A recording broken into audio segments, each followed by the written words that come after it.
And then after that happened, we found a lot of papers missing, our files, a few other things. So I don't know if they prepared this prior to him coming up or what. Okay, sir. When Richard went to the hospital, his mother put him in there because Richard was living with his mother at the time. Brenda, Michelle, she came and told me that she put him in the hospital. And I said, well, ask Richard if he wants to come live with me. He said no. So Michelle said, well, how about if he can go with his grandfather?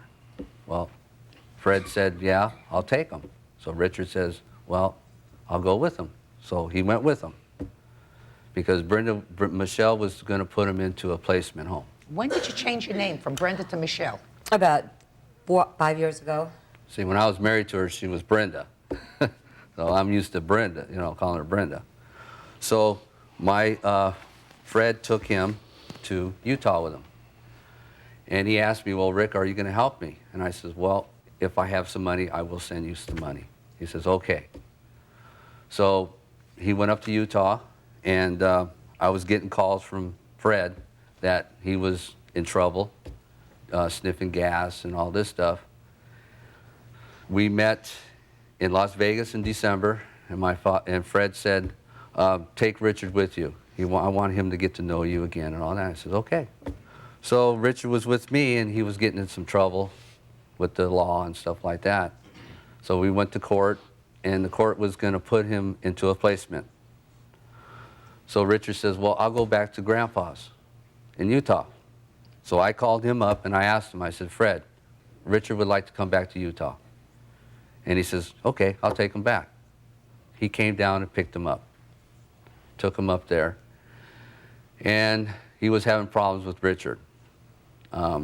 Richard was sneaking cigarettes, and he asked for the cigarettes back, and Richard said no, so he punched him out, gave him a black eye. And so I called up there, and I asked, how's everything with Richard? And he says, well, I just punched him out because he wouldn't give me the cigarettes. Then he mouthed off, and I hit him again. I said, you know, that's not right. Why are you doing that? Well, I'm tired of it. Excuse my French. I'm tired of it. And I said, well, try to understand him, you know. Then I called up again.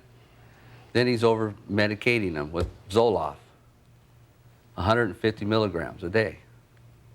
And I said, why are you doing that? He says, well, I'm trying to keep him calmed down.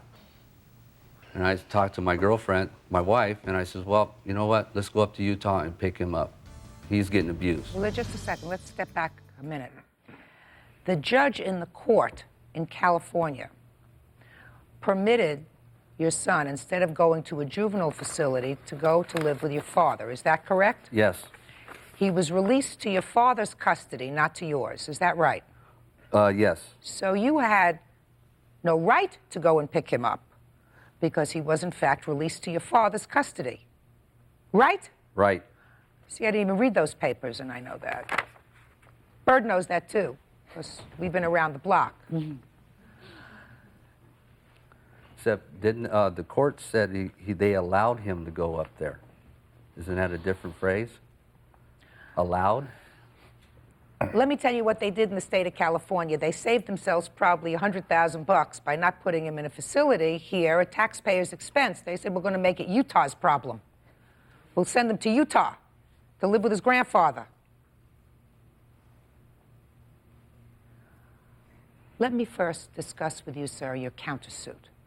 I'd like to get that resolved first, which is you're suing for mental anguish for your son. You want $2,000. You don't get a penny.